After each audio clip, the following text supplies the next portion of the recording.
하나님 말씀 봅니다. 마태복음 23장 37절에서 39절 말씀 같이 함께 보고 있고 듣도록 합니다. 같이 봅니다.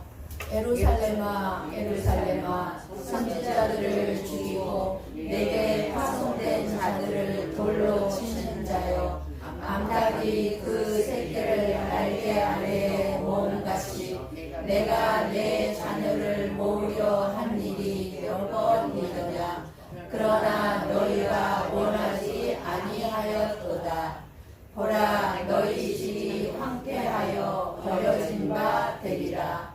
내가 너희에게 이르노니 이제부터 너희는 찬송하리로다. 주의 이름으로 오시는 이여 할 때까지 나를 보지 못하리라 하시니라. 아멘. 아멘.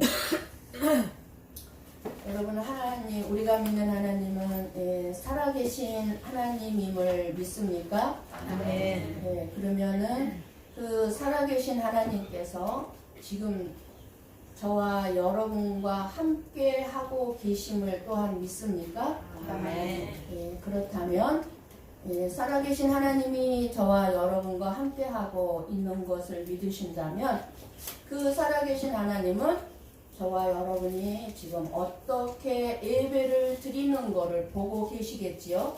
아멘. 그 하나님 앞에서 정말 하나님께서 기쁨으로 받으실 수밖에 없는 예배가 될 수 있기를 원합니다. 아멘. 저와 여러분이 오늘 또 예배를 드린다고 구원을 받는 것이 아니라 구원을 받았기 때문에 예배를 드리고 생명의 말씀을 듣고 깨닫게 되는 것입니다. 하나님께서 자기 백성된 사람들을 어떻게 구원을 했는지, 저와 여러분이 어떻게 구원을 받았는지, 그리고 그 하나님이 어떤 분인지, 그리고 내가 왜 죄인인지, 그리고 심판받게 될 이 세상에서 저와 여러분이 어떻게 살아가야 하는지를 항상 하나님은 저와 여러분에게 말씀을 해주고 계십니다. 그러니 오늘 또 하나님의 말씀을 들을 때 정말 하나님의 은혜를 알고 구원받은 자의 은혜를 알고 그 하나님을 진심으로 사모하는 마음으로 오늘 말씀이 저와 여러분에게 어떤 은혜를 주고자 하시는지, 또는 내가 어떻게 하나님은 살기를 원하고 있는지 들을 수 있는 귀가 열려 있기를 축복합니다. 아멘. 신앙생활은 우리가 하나님께 내 시간을 드리고 내 물질을 드리고 나의 어떤 것을 드리는 것이 아니라 하나님으로부터 내가 얼마나 큰 은혜를 받았는가, 그 큰 은혜를 믿고 내가 지금 살아가고 있는가를 깨달아가는 것이 신앙생활입니다. 우리는 뭔가를 드리기 위해서 나온 걸, 예배를 드리기 위해서 나오고 물질을 드리고 내 시간을 드린다고 생각하지만 우리 것이 있습니까? 우리가 드릴 수 있는 것이 있냐고? 아니요. 시간도 하나님이 주신 거, 물질도 하나님이 주시고 우리가 드리는 게 아니에요. 그 은혜를 알고 깨달아가는 것이에요. 그래서 신앙생활은 나의 만족을 위한 것이 아니고 내 소원을 이루기 위해서 예수님을 믿는 것이 아님을 알아야 합니다. 신앙생활은 예수님 어떤 길을 가셨어요? 십자가를 지는 삶의 길은 나도 따라가는 것이 신앙생활이에요. 예수님만 십자가의 길을 가십시오. 나는 편하고 좋은 길 갈게요가 신앙생활이 아니에요. 그 예수님이 가신 그 길에는 내가 원하는 나의 인생의 길이나 내가 원하는 삶이 절대로 이루어지지 않습니다. 인생을 살아가면 살아갈수록 깨닫게 되는 것이 내 원대로 되지 않는구나. 이 사실을 저와 여러분이 깨닫지 못한다면 내가 원하는 것을 이루어주지 않는 그 예수님을 믿을 수 없는 자로 여기게 되는 거예요. 예수님 믿어봤자 소용없네 하나님 믿어봐야 소용없네. 내가 원하는 거 이루어주지 않잖아 이 하나님이. 그러면서 떠나는 거예요. 구원을 잃어버리는 거예요. 저와 여러분이 살아가야 하는 이 십자가의 삶은 나를 기쁘게 하고 나를 만족하게 하는 삶이 아닙니다. 말씀으로 오신 예수님을 떠나서는 생명을 얻지 못하므로 예수님의 말씀을 무시하고 신앙생활을 한다는 것은 모든 것이 잘못된 것, 거짓임을 알아야 합니다. 그래서 저와 여러분은 끊임없이 하나님의 말씀을 사모해야 돼요. 말씀을 들어야 돼요. 그래야 제대로 올바른 신앙생활을 하는 길로 이끌어가는 거예요. 말씀. 그래서 하나님은 저와 여러분이 결코 헛된 신앙생활을 하지 않기를 원하고 있습니다. 여러분이 시간을 드린다고 나왔고 물질을 드린다고 나왔지만 그 모든 것이 헛되지 않기를 원하시는 분은 누구겠어요? 하나님이세요. 하나님이세요. 말씀을 듣고 깨닫고 거듭난 사람은 예수님의 생명을 가지고 살아가기 때문에 그 사람의 삶 속에서는 예수님만이 드러나게 되어 있습니다. 예수님이 주신 생명이 있는 자는 예수님이 내 인생에 하신 일들을 드러내고 예수님을 자랑하게 되어 있어요. 예수님만을 나타내게 되어 있어요. 예수님께서 이렇게 하셨다라. 그러나 예수님이 주신 생명이 없는 자는 자기가 한 일을 드러내고 자기의 의를 자랑하게 되어 있습니다. 내 안에 예수님의 생명이 있으면 예수님만을 자랑해. 예수님이 하셨다고 자랑. 그러나 없는 자는 자기 것을 자랑. 자기가 한 일들을 드러내니. 저와 여러분은 누구를 자랑하고 무엇을 자랑하면서 살고 있습니까? 예수님입니까? 아니면 서기관과 바리새인들처럼 자신의 의고 자기 자신의 삶의 행동을 자랑합니다. 지금까지 들어온 마태복음 23장은 누구보다도 설교자인 저 자신을 돌아보게 하는 말씀으로 저의 양심을 날카로운 칼로 찌르는 아픔과 성찰을 할 수밖에 없었음을 고백합니다. 왜냐하면 예수님께서 무섭게 책망하셨던 이 서기관들과 바리새인들의 삶을 행위를 살펴볼 때 저와 똑같거든요. 그래서 마태복음 23장의 말씀은 저의 이 바리새인들과 똑같은 이 삶과 그 마음의 이 구석구석에 숨겨져 있는 나의 죄악을 파헤쳐 주셨고 그 책망하신 그 음성이 얼마나 나에게 크게 들려졌기 때문에 저의 모든 언행 심사를 돌아보고 정말 내가 하나님 앞에서 이제 정말 하나님 앞에서 살기 위해서 내가 어떻게 살아가야 될지를 하나님께서 알게 해주셨습니다. 그러나 어디 저에게만이겠습니까? 저만이겠습니까?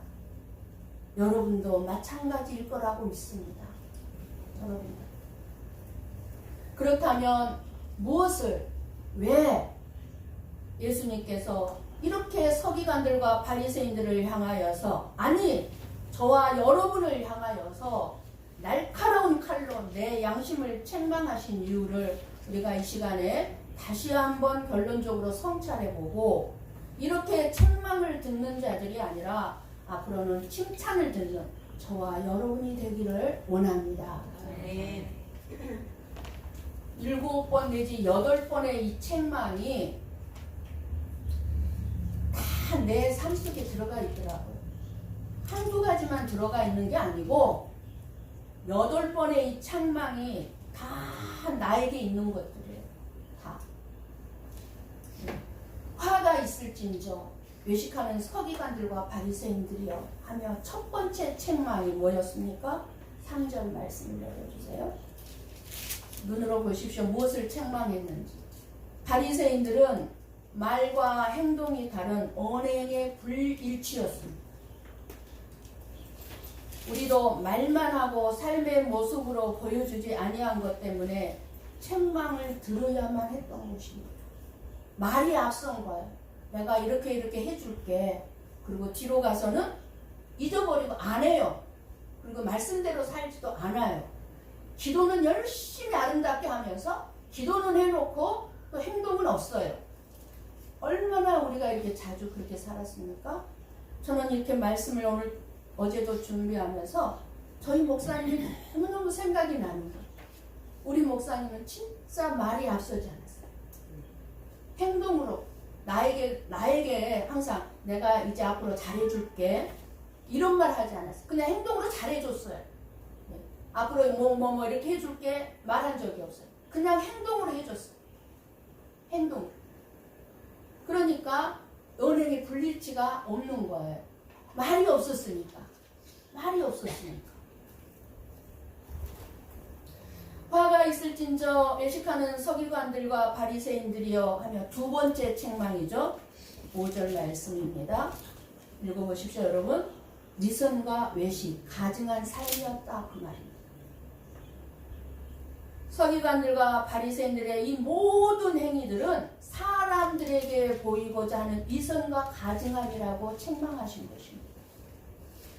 예수님께서는 저와 여러분이 선한 일을 할 때나 헌신할 때나 기도할 때나 무엇을 하든지 사람에게 보이려고 하지 말고 은밀한 중에 보고 계시고 갚아주시는 하나님 앞에서 하라고 하셨습니다. 저와 여러분이 지금 누구 앞에서 예배를 드립니까? 사람 앞에서 드립니까? 아니요. 살아계신 하나님 앞에서 예배를 드립니다. 그 하나님을 보고 하라는 거예요. 하나님 앞에서. 내 중심을 보시고. 그런데 우리는 얼마나 많이 사람에게 보이려고 하고 있었는지. 사람이 알아주기를 바라고. 목사가 알아주기를 바라고. 얼마나 많이 우리는 그렇게 살아왔는지. 화가 있을진저 외식하는 서기관들과 바리새인들이여 하며 세 번째 책망입니다. 11절 12절 말씀을 보십시오. 명예욕과 교만이었습니다. 명예욕과 교만. 서기관들과 바리새인들이 잔치의 윗자리와 회당의 높은 자리와 시장에서 문안받는 것과 사람에게서 납비라 칭함받기를 좋아한다고 책망하셨습니다. 그게 뭡니까? 교만하다 그 말이에요. 교만하다. 낮은 자리로 들어가라고 하지 않냐고 그냥 높은 자리에 앉아 있으라고 그러고. 시장에서 문화받는 것은 뭐겠습니까? 시장이 뭐예요? 일터예요. 내 삶의 터전. 쉽게 말하면 직장 아니면 일터를 말하는 것. 거기서 높은 자리에 문안받고 인사받는 것. 선생님이라 칭함받기를 좋아한다고 책망하셨습니다. 사실 이러한 모습은 저와 여러분에게 공통적으로 나타나고 있고 특별히 목회자인 저의 교만한 모습이기도 합니다. 성도들에게 그저 높은 자리에 앉아 대접받으려고 하는 선생님이란 말 듣고 싶어하는 그러한 모습들을 지금 책망해주고 있습니다. 지금 저와 여러분의 이 교만한 모습을 볼 수 있다면 바리새인들보다 훨씬 더 무섭고 강한 책망을 우리가 들어야만 할 것입니다. 화가 있을진저 외식하는 서기관들과 바리새인들이여 하면서 네 번째 책망을 하십니다. 13절 말씀. 눈으로 보셔요. 자기들도 못 들어가고 다른 사람도 천국문에 들어가지 못하도록 가로막는 자기들의 죄를 볼 줄 모르고 말씀을 올바르게 전하지 않는 악행을 무섭게 책망하고 있습니다. 모세의 자리인 율법 선생의 지위를 이용해서 하나님의 말씀을 인간적으로 해석하고 인간적으로 잘못되게 가르침으로 말미암아서 자기 자신들 뿐만 아니라 백성들까지 구원 얻지 못하게 하였다는 데 있습니다. 여러분 말씀을 잘못 전하면 어떻게 되겠어요? 나도 천국 못 들어가고 성도들도 못 들어가게 하는 거예요. 그런데 가끔 제가 가끔입니다. 볼 때 여러분들이 복음을 잘못 알고 있으면서 잘못 가르쳐 준 경우를 제가 종종 들어올 때가 있어요. 근데 여러분들이 모르는 것은 그냥 모른다고 목사님께 물어보라고 하셔요. 잘못 가르치는 경우가 뭐가 있겠습니까? 내가 주의를 지키지 못하고 있다고 그래서 그래 주의를 안 지켜도 돼, 빠져도 돼, 다음에 또 지키면 돼, 이런 식으로 가르치면 안 된다 그 말이에요. 내가 못 지킨다 할지라도 주의를 꼭 지켜야 되는 거래. 지켜야 된대. 해야 되는 거야. 내가 11조를 못한다고 그래서 11조 안 해도 돼 이렇게 가르치면 안 된다 그 말이에요. 하나님의 말씀은 그게 없잖아요. 내가 못하고 있다 할지라도 11조는 꼭 해야 된대. 하나님이 그렇게 말씀하셨어. 이렇게 정확하게 알고 정확하게 가르쳐 줘야 된다 그 말이에요. 내가 말씀대로 살지 못한다고 해서 목사가 말씀대로 살 수 있습니까? 내가 말씀대로 살지 못한다고 해서 성도들한테도 말씀대로 안 살아도 된다고 가르치면 안 된다 그 말이에요. 바르게 알고 바르게 해석해서 말씀은 말씀 그대로 전해야 된다 그 말이에요. 그래야 성도들을 살린다 그 말이에요. 화가 있을진저 외식하는 서기관들과 바리새인들이여 하며 다섯 번째 책망은 16절 말씀. 가치관을 잘못된 길로 인도한다 그 말이에요. 서기관과 바리새인들은 백성들에게 가르치기를 어떻게 가르쳤어요? 성전으로 맹세하면 아무 일 없거니와 성전에 금으로 맹세하면 지킬지라 하는도다. 지키라고 이렇게 가르쳤어요. 무슨 말씀이라고 그랬죠? 이 잘못된 가르침에 대해서 예수님께서는 뭐라고 그랬어요? 어리석은 맹인들이여 어느 것이 크냐? 금이냐? 그 금을 거룩하게 하는 성전이냐? 예물이냐? 그 예물을 거룩하게 하는 제단이냐? 하고 깨우쳐 주셨어요. 무슨 말씀이에요? 여러분들이 가지고 나온 헌금 11조가 중요한 것이 아니라 그 헌금 그 11조 속에 하나님을 향한 사랑과 믿음이 있느냐가 중요하다 그 말이에요. 화가 있을진저 외식하는 서기관들과 바리새인들이 하면서 여섯 번째 책망을 하시죠. 23절 말씀. 율법이 말씀하고자 하는 하나님의 뜻에 대한 무지함이에요. 하나님의 말씀에 대한 무지함을 가지고 하나님 앞에 충성하고 헌신하고 있다고 생각하는 그들에 대한 책망입니다. 예수님께서는 율법이 우리에게 주는 것은 뭐라고 그랬죠? 정의와 긍휼과 믿음이라고 하셨습니다. 그 말이 무엇이죠? 그러니까 율법을 주신 것은 왜 주셨다고 그랬죠? 내 죄를 알라고. 왜? 우리가 율법대로 살 수 없으니까 율법대로 살 수 있으면 죄가 없어요. 죄가 아니에요. 죄인이 아니에요. 근데 살 수 없기 때문에 나는 죄인이구나를 알라고 주셨는데 그 하나님의 그 죄인인 줄 아는 자만이 뭐를 찾아요? 하나님의 정의와 긍휼과 하나님을 찾는단 말이에요. 그런데 이 하나님의 정의와 긍휼은 무한하시기 때문에 어떻게 하셨어요? 하나님께서 저와 여러분 죄인들의 멸망당하는 것을 참아 볼 수가 없으셔서 독생자 예수 그리스도를 보내주셨고 예수님을 십자가에 못 박아 죽게 하심으로 저와 여러분을 구원하신 그 하나님의 사랑과 뭐예요? 정의와 긍휼이 그 하나님 믿음이. 그러니까 한마디로 무슨 말씀이에요? 이 말씀은 하나님을 사랑하고 이웃을 사랑하는 마음으로 11조를 드리라는 말씀이에요. 너희들이 11조를 박하와 해양까지 다 구별해서 11조를 드릴 정도로 정확하게 드리고 있지만 너희들이 드린 11조 내가 안 받는다. 왜? 그 11조 속에는 하나님을 향한 사랑과 성도들을 이웃을 사랑하는 마음이 없는 11조이기 때문에 내가 받지 않는다라는 말씀입니다.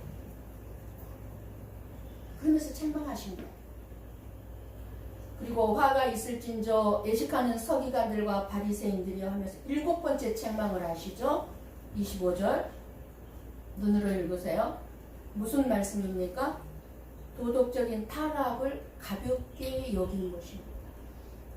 우리는 이러한 예수님의 무서운 책망을 들으면서 저와 여러분이 윤리, 도덕에 대해서 책망하시는 예수님의 음성을 들을 수 있어야 합니다. 겉은 깨끗하지만 속은 너무너무 더럽다는 것입니다. 우리의 마음속은 더러운 것으로 가득 차 있다는 것입니다. 회칠한 무덤같이 겉으로는 아름답게 보여요. 행동을 보면 아름답게 보이지만 내 안에는 죽은 사람의 뼈와 모든 더러운 것들로 가득 차 있다는 것입니다. 내 마음에. 저와 여러분이 겉으로 드러나는 행위는 깨끗하고 누가 봐도 아름다워 보일지라도 내 마음속에 도덕적인 영적인 상태는 탐욕으로 가득 차 있고 욕심으로 가득 차 있고 자기만을 사랑하는 마음으로 가득 차 있고 미워하고 시기하고 음란한 마음으로 가득 차 있어서 썩은 냄새가 풀풀 난다는 것입니다. 그러니까 책망하신 거예요. 하나님께서. 너희들의 겉은 책망할 것이 없다. 겉을 보면. 근데 네 마음속을 보니까 더러워서 내가 견딜 수가 없구나. 이렇게 책망하고 있는 것이에요. 화가 있을진저 외식하는 서기관들과 바리새인들이 하면서 8번째 책망을 하십니다. 29절 말씀. 너희들이 조상들의 잘못이 무엇인지는 알고자 하지 아니하고 조상들이 선지자를 죽인 것은 알고 있으면서 왜 너희 조상들이 선지자를 죽였는지 그 잘못이 무엇인지는 알려고 하지 않고 자기들의 조상들처럼 선지자를 죽이지 않는다고 하면서 뭐라고 그럽니까? 예수님을 죽이는 일을 하게 될 것을 아시고 예수님께서 뭐라고 그러세요? 이 뱀들아, 이 독사의 새끼들아 하시면서 너희가 어떻게 지옥의 판결을 피할래? 너희들이 어떻게 지옥의 판결을 피할래? 무섭게 책망하신 것입니다. 그러니까 너희들이 돌이키지 않으면 지옥의 판결을 피할 수 없다. 그 말이에요. 나의 문제를 알기 위해서는 다른 사람의 삶을 비난하면서 알게 되는 것이 아니에요. 오히려 비난하는 것이 아니라 저 사람이 왜 저렇게 행동하고 저 사람이 왜 저렇게 말할 수밖에 없을까? 저 사람의 마음이 어떤 상태였을까? 내가 보지 못하는 그 뒤에 삶이 어떤 삶이었기에 저렇게 행동하고 저렇게 말을 했을까? 이렇게 생각하고 그 사람의 그 잘못된 행동과 말과 행동을 볼 때에 어떻게 되겠어요? 이해하는 마음이 되고 그럴 수밖에 없었을 거야. 그리고 뭐 어떻게 돼? 불쌍히 여기는 마음이 내 마음속에 가득 차게 될 때 내 삶 또한 비난받을 만한 행동이 드러나지 않는 거예요. 그러나 다른 사람을 비난하면서도요. 내 삶 또한 동일하게 똑같이 비난받을 만한 행동이 드러나고 있다는 거 본인은 모르는 거예요. 그래서 저와 여러분은 하나님 말씀 앞에서 항상 먼저 내 마음의 제약을 볼 수 있어야 지옥의 판결을 피할 수 있다고 책망을 하고 계시는 것입니다. 이렇게 무섭게 강하게 정말 너무너무 양심을 회수 깊이 찌르는 이 책망을 하신 다음에 예루살렘을 바라보는 예수님의 마음은 불쌍히 여김과 안타까움으로 지금 가득 차 있습니다. 이렇게 여덟 가지를 책망하시고 나서 너무너무 안타까운 거예요. 저와 여러분의 마음을 보고 너무너무 안타까운 거예요. 그래서 예수님은 34절 오늘 본문 예루살렘아 예루살렘아 하고 2번 외치십니다. 34절. 그냥 예수님께서 그냥 읊조리듯이 예루살렘아 예루살렘아 하셨겠습니까? 아니면 정말 애통하는 마음으로 예루살렘아 예루살렘아 했겠습니까? 예수님의 이 애통함의 부르짖음은 하나님의 구원을 거부한 백성들의 멸망에 대한 슬픔의 탄식인 것입니다. 돌이키려고 하지 않는, 책망을 듣고 돌이키려고 하는 마음이 없는 그 마음을 보시고 슬픔의 탄식인 것입니다. 그러니까 경수가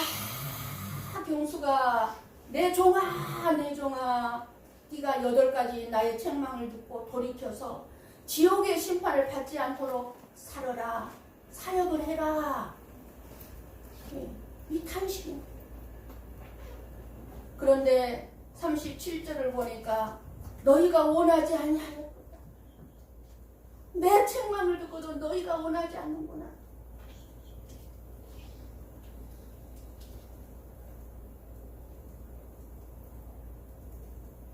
병아리들은 어미 날개 아래로 들어가면 위험으로부터 안전합니다. 마찬가지로 저와 여러분도 하나님 날개 아래 피할 때 거기에는 편안함이 있고 위로함이 책망이 안전합니다. 하나님의 날개 아래 숨어 있으면 그 어떤 것도 저와 여러분을 해할 수 없고 우리가 두려워하고 무서워할 것이 없습니다. 그런데도 얼마나 많은 사람들은 하나님께 대한 믿음이 없어서 자기 스스로 자기 삶을 살아보겠다고 자기 판단력과 자기 지식을 가지고 자기 인생길을 가려고 그리고 자기가 지키고 살아보려고 어리석게 살아가고 있습니다. 여러분 시골에서 살아보신 분은 알 거예요. 저는 봤어요. 공중에서 핑 떠도는 독수리가 갑자기 확 내려와가지고 병아리 한 마리를 탁 낚아채서 올라가요. 그러니까요, 어미닭은요, 공중에서 독수리가 벌써 빙 이렇게 도는 걸 봐요, 어미닭은. 그래서요, 쿡쿡쿡쿡 하면서 마당에서 놀고 있는 병아리들을 막 모읍니다, 급하게. 쿡쿡쿡쿡 하면서 병아리들을 모아요. 여러분 보셨어요? 저는 많이 봤어요. 병아리를 모으면은요, 쿡쿡 얼마나 다급한 소리를 내는지 몰라요, 어미닭이. 쿡쿡쿡 하면 병아리들이 막 뛰어와서 어미닭 밑으로 촥 들어갑니다. 그 어미닭이 날개를 펴서 촥 병아리를 안아요. 독수리가 낚아채지 못해요, 병아리들. 이렇게 병아리가 어미닭의 품을 떠나면 독수리가 낚아채가 버려요. 그리고 웅덩이에 빠질 수도 있는 것처럼 우리가 하나님을 떠나 이 세상의 유혹을 따라가면 마귀의 공격을 당하게 되고 마귀가 가만 놔둡니까? 자기 밥인데 죄를 범하게 되고 악에 빠지게 되어서 저와 여러분은 지옥의 심판을 면할 수가 없어요. 지옥불로 통 떨어지는 거예요. 예수님의 날개 아래 피하기를 거부한 결과는 그들의 집이 황폐하여 버려지는 것입니다. 저와 여러분도 예수님의 품을 떠날 때 우리의 정신이나 우리의 육체가 지치고 쇠약해지는 것입니다. 그래서 예수님은 오늘 또 이렇게 날개를 확 펴시고 저와 여러분을 내 안으로 내 날개 밑으로 들어오라고 저와 여러분을 지금 품고 계시는 거예요. 주일날 안식의 날, 이 주일날 너희들은 내 안에 와서 좀 쉬어라. 내가 너희들 품어줄게, 안아줄게, 안전하게 해줄게. 모으고 있는 것입니다. 아멘.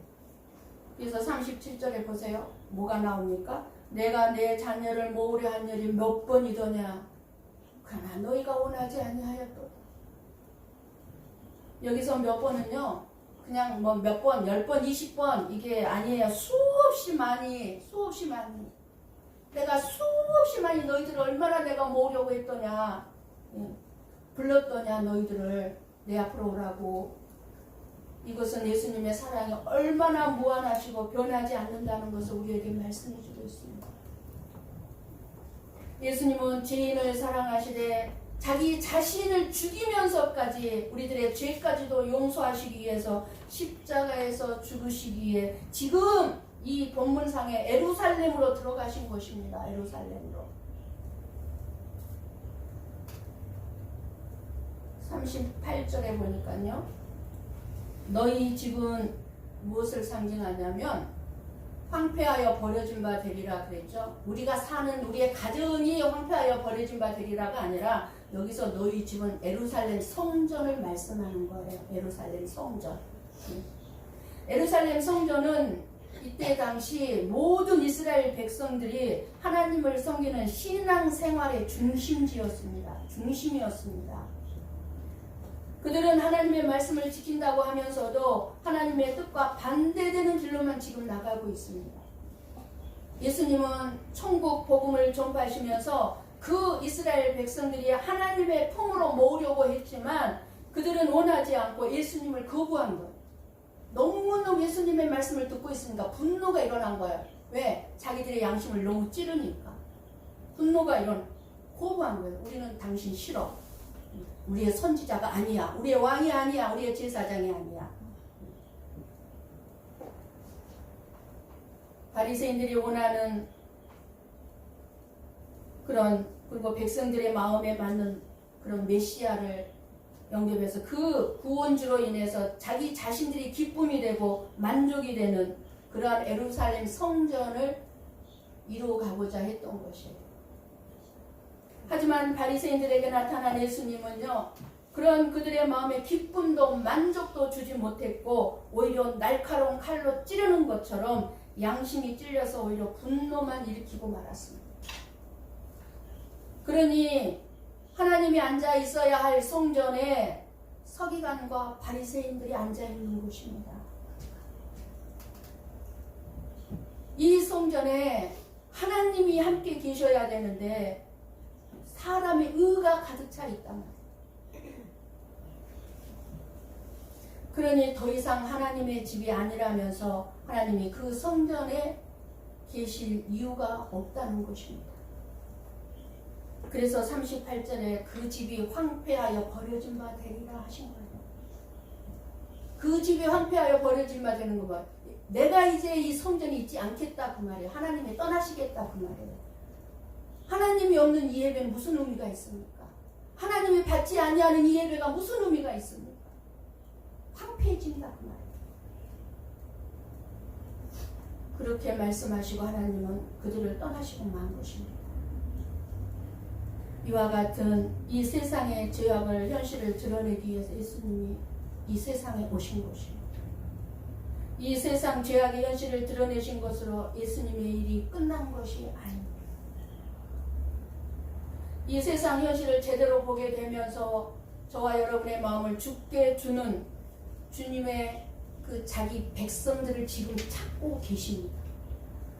예배를 드리면서도 누가 자기 백성인지 주님은 아시고, 내 백성이 내 생명의 말씀을 잘 듣고 있구나, 잘 먹고 있구나, 자신의 죄를 보고 깨우치고 있구나, 깨닫고 있구나, 돌이키려고 하고 있구나, 다 보고 계신다고 말이에요. 이렇게 주의 백성을 찾기 위해서 지금 일하고 계신단 말이에요. 이 시간에. 그리고 말씀합니다. 그들로 하여금 주의 이름으로 오시는 이를 찬송하리로다 고백이 있게 하신다는 것입니다. 이것이 우리를 향한 하나님의 일하십니다. 이 일을 위해 예수님은 십자가의 길을 가시기에 예루살렘으로 들어오신 것입니다. 그런데 예수님께서 39절에 이제부터 너희는 찬송하리로다 주의 이름으로 오시는 이여 할 때까지 나를 보지 못하리라 선언하십니다. 우리에게서 하나님이 떠나시면 우리는 어떻게 되겠습니까? 우리가 하나님을 보지 못한다면 어떻게 되겠습니까? 은혜를 받아 누릴 수 없는 것입니다. 우리에게 가장 두려운 것은 하나님의 은혜를 받지 못하는 것입니다. 이것을 두려워해야 돼요. 못 받으면 어떻게 되겠습니까? 하나님의 은혜를 우리가 못 받으면. 하나님의 은혜를 못 받으면 내 죄를 몰라요. 우리가 하나님의 은혜를 받았기 때문에 내 죄를 알잖아요. 내가 죄인이라는 거 알잖아요. 내 죄를 모르면 어떻게 돼요? 결국 지옥의 심판밖에 없는 거예요. 지옥불밖에 없는 거예요. 그래서 하나님의 은혜 받는 것이 저와 여러분에게 너무너무 중요한 것입니다. 혹시 내 양심을 찌르는 날카로운 말씀 때문에 여러분 예수님을 거부하고 싶습니까? 교회 나오고 싶지 않습니까? 그래서 예수님이 뭐라고 말씀합니까? 너희가 나를 원하지 않는다고 혹시 떠나려고 하고 있지는 않습니까?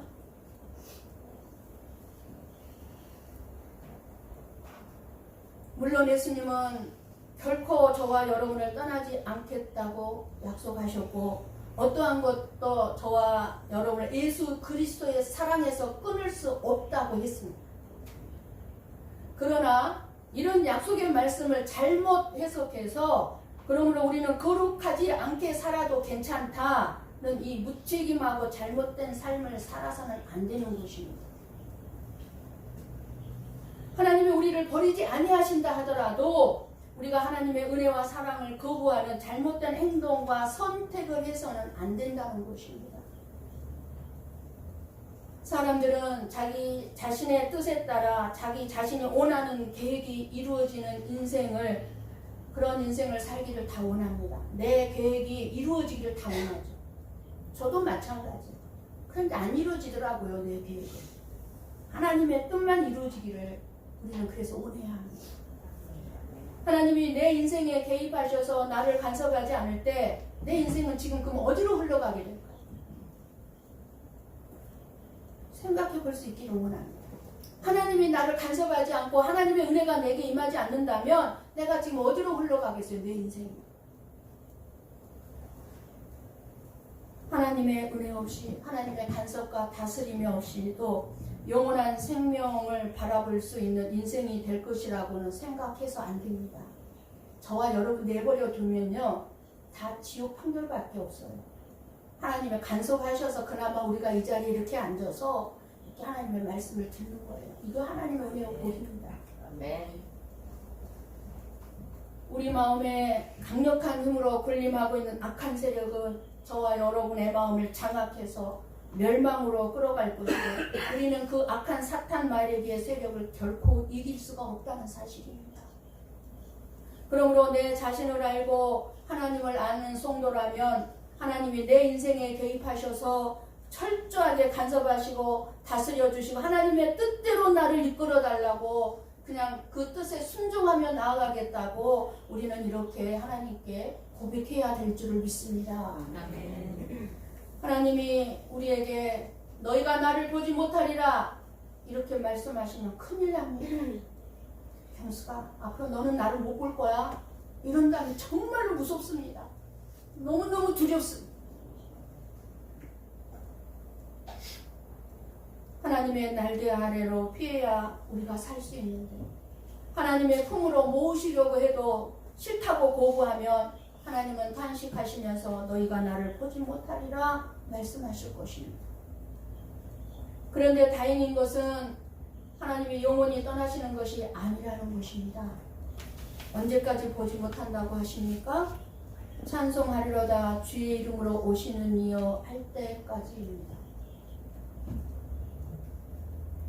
선지자들을 죽이고 자기들에게 파송된 자를 죽이던 이제 사람들이 주의 이름으로 오시는 이여 하면서 자기들에게 파송된 자, 즉 예수님을 영접하고 받아들일 때까지입니다.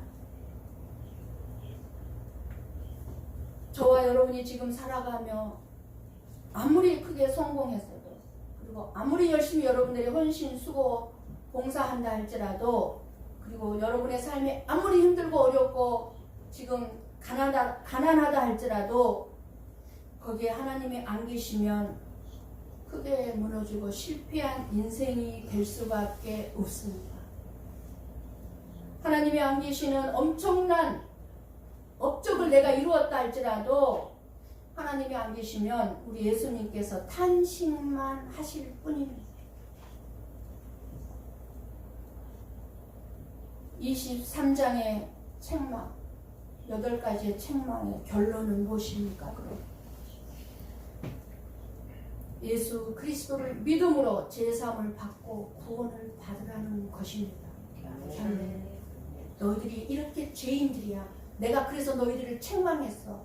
그런데 결론이 뭐냐? 나를 믿고 제사함을 받고 구원을 받아라. 그래서 책망하신 거예요. 사랑입니다. 그래서 예수님의 어떤 저주도 사랑입니다.